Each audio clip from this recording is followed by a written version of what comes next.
Comment, like, subscribe. The bell keeps you notified. It helps the show thrive.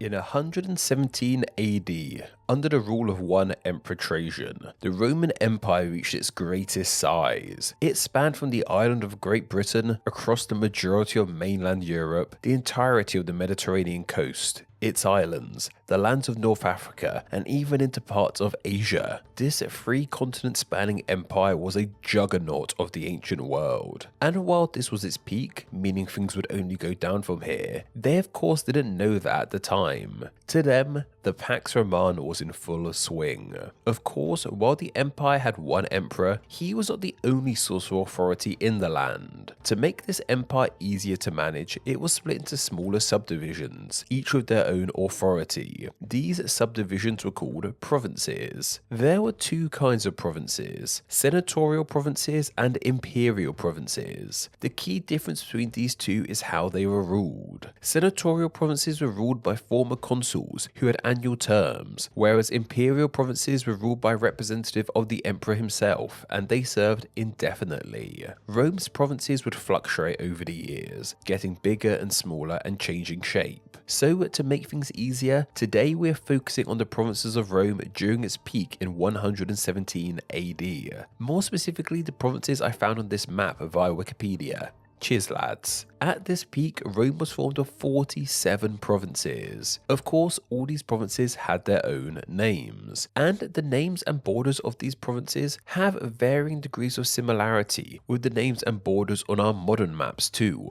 Some names have barely changed / not changed at all, while some names you won't find anywhere on our modern maps, and some names are even in places you might not really expect them. Anyway, as I said, we have 47 of these provinces to cover, so let's get into it and find out how the provinces of the Roman Empire got their names. We will be starting in the south of the Iberian Peninsula, or Hispania as it was known to the Romans, with the province of BAETICA, and apologies about pronunciation in this video, my Latin isn't up to scratch. This province's name derives from the name of the river that runs through it, the Guadalquivir River, which was called in Latin Baetis. Why the Romans gave this river this name we don't seem to be too sure, but we aren't here to explain the river's name, we're here to explain the province's name. The province of Lusitania corresponds roughly with modern day Portugal. The name comes from the tribe the Romans encountered here, the Lusitani. Spoiler alert, a lot of these provinces are going to be named after tribes / people encountered there. The largest province in Hispania, however, was TERRACONENSIS. It looks likely that this province was named after the ancient city in the land, Tarraco, which is now the city of Tarragona. This city might have potentially been named after someone by the name of Telecon the Ethiopian, who was supposedly a 7th century BC Egyptian pharaoh. Around the area that equates to modern southwest France, we have the province of Aquitania. This name has resonance today, as the modern name for this region in southwest France is Aquitain, deriving from the Roman name.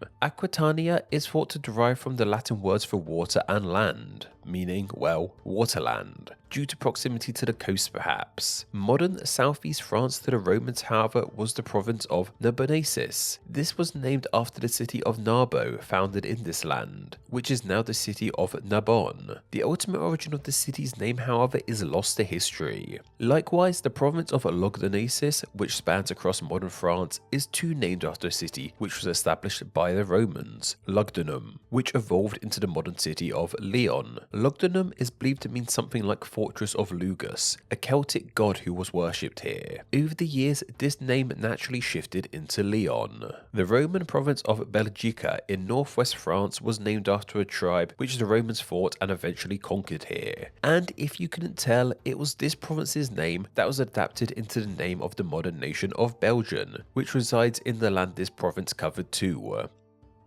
Across the water, however, we arrive in the Roman province of Britannia. Despite Britain / Great Britain being the name for this island as a whole, back then this name related to just the land we now equate with England and Wales. Caledonia, or Scotland as we now call it, would forever remain free of Roman rule. Britannia is believed to ultimately come from a group of people who were living in the land, the Britanni, meaning painted people, painted due to either wearing battle paint all over their bodies or because they were tattooed. The name of these people were adapted into the name for this land of BRITANNIA in Greek, which was then adapted into BRITANNIA by the Romans. This might seem like a stretch at first, but E was the way in which Romans named places, and it was common to change P's into B's when translating from Greek to Latin.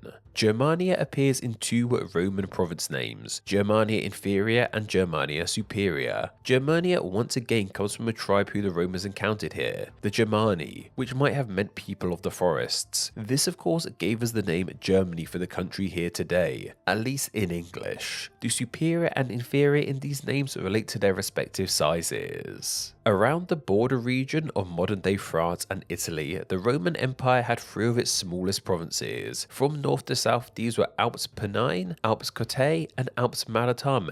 The former part of these three names relate to the Alps Mountains, of course, which in Latin had that additional E in their name. Alps is thought to derive from either the Latin words for high or white, because they were rather high up and covered in white snow. I can't quite figure out where exactly the latter parts of these names derive from exactly, but it seems like they've survived on as names for mountain ranges within the Alps. Though the reason this land was split into three tiny provinces was simply because of how difficult it was to navigate around these mountains. The Roman province of Raetia equates pretty much with modern-day Switzerland, though their names aren't similar at all. This province was once again named after the people the Romans encountered here, the Dacian people, also known as the Relati people. The province of Noricum sits where a lot of modern Austria sits today. Interestingly, we don't seem to be entirely sure where this name comes from. This is some pretty ancient history, you must remember, so knowing as much as we already know is incredible. Wiktionary claims that it might come from a Proto-Indo-European word meaning vessel, which relates to the Welsh word valley. It's hard to make a conclusive decision with this one. We then arrive at that large boot-shaped peninsula where this whole empire originated from. This province was called Italia, and this name is said to come from the Vitali tribe who resided in the south of this peninsula, with their name believed to come from the Latin word for calf, as in baby cow. So the name kind of means land of baby cow. Of course, when Western Rome came crumbling down, this name stuck around, with the country that took this province's place still being called Italia in its native language, though English speakers like myself call it Italy. The islands of Corsica and Sardinia, which now belong to France and Italy respectively, were a singular province under Roman rule, simply called Corsica et Sardinia, with et meaning and, obviously. The name Corsica comes from the Greek Corsis, which is of unknown origin, and the name Sardinia is thought to come from the Greek Sardo, which is thought to be, you guessed it, the name of the people who once lived here. The island of Sicily, as we call it today, was just one province, however, with the slightly different name of Sicilia. This island/province is once again named after its residents, the Sicilia. Back onto the mainland, and we arrive at our next set of superior and inferior provinces, Pannonia Superior and Pannonia Inferior. These provinces equate with modern-day Hungary and Austria and some other nations. Once again, these regions are named after tribes here, the Pannoi people. We do, thankfully, however, have a bit more information on their names' meaning. It's thought to mean things like swamp or water, relating to where they live.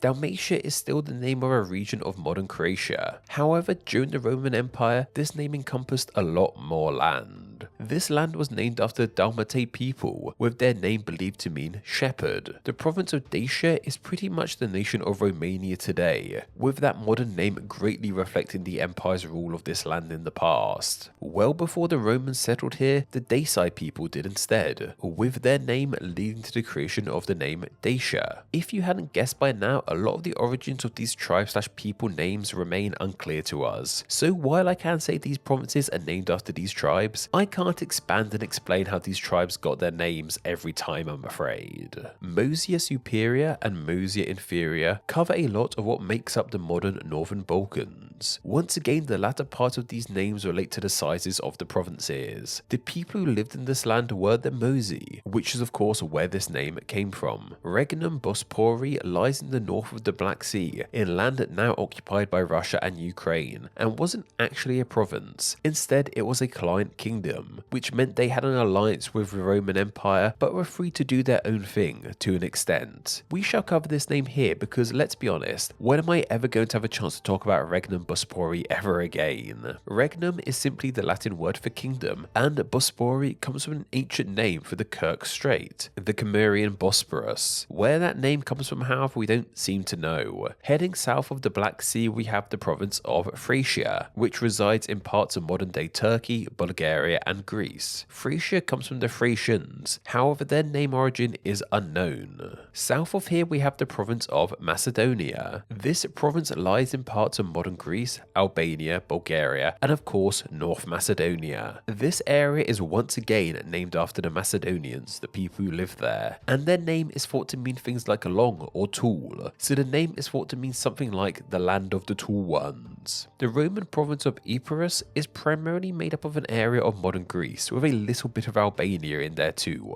It simply means something like mainland, I guess in relation to the Greek islands. The Roman province that made up southern Greece was called Achaea. This once again comes from a tribe, the Achaeans. What's noteworthy is that Greek writer Homer used this term a lot to refer to all Greeks in his writings at times. The province of Bithynia et Pontus ran along the north of what we now call Turkey. Bithynia comes from the tribe of the Bithyni, and Pontus comes from the ancient Greek name of the Black Sea, Pontos. The province that sits on the western end of modern Turkey has an interesting name, as it's called Asia. The name Asia is thought to come from the Akkadian asu, meaning to go out / rise, in relation to the sun rising from this direction. Of course, the name Asia would go on to mean the entirety of the continent to the east of Rome / Europe, with the land Turkey sits on becoming known as Little Asia, aka Asia Minor. Central modern Turkey was the province of Galatia. This province was named after Gauls. Gauls initially came from Western Europe, so it's impressive how far they travelled to reside here.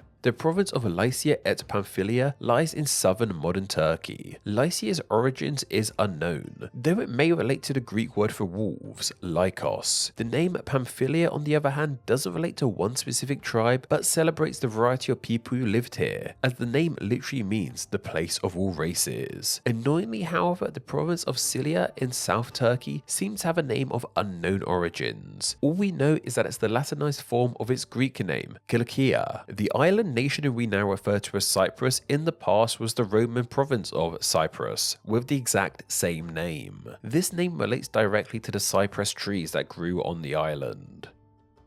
Northwest Turkey was home to the province of Cappadocia. One theory on this name is that supposedly means the land of beautiful horses. I guess they had pretty ponies here. The province of Armenia is where the modern nation of Armenia is today, along with some other land too. How the name Armenia came about, however, we don't seem to be too sure. We have theories relating to kingdoms in the land, to it coming from a nearby mountain. The province of Assyria doesn't lie where the modern nation of Syria does. Instead, it lies within part of modern Iraq. This name is believed to come from the name Ashur, which belonged to a city and a god here. Mesopotamia is seen as this area where civilization began, and while that is the case, the name wasn't used at that time, being coined by the Greeks and Romans. It means land between two rivers, relating to the Tigris and Euphrates that allowed life to flourish here. We then arrive at the province of just Syria, no A or extra S here. This province is much more in line with the modern nation of Syria, and its name relates to that aforementioned Assyria too. Why both these parts of the world had the same name is probably a video for another time, however. Further south we have the province of Judea. Of course, I and J made similar sounds in the past. This province is where the nation of Israel and its region of Judea now sit. This name comes from Judah, the leader of the tribe of Judah, and a pretty important figure in this area to say the least. The small section of the Arabian Peninsula Rome held onto had the name Arabia Petraea. That latter word means rocky place, and Arabia of course comes from the Arab people who lived here. The province of AEGYPTUS was the second most valuable province to the empire, just behind Italia itself. This resides pretty much where modern Egypt does today, and that modern name comes from this name too. This name comes from a temple in the city of Memphis in Egypt, which was in honor of the god Ptah. As we move across North Africa, we arrive in the the province of Cyrenaica et Creta, which relates to land in Africa itself, but also to the now Greek island of Crete. It seems that the first of these names come from the ancient city of Cyrene, and the name Creta is thought to possibly relate to people living there. Of course, the name would eventually become Crete as it is today.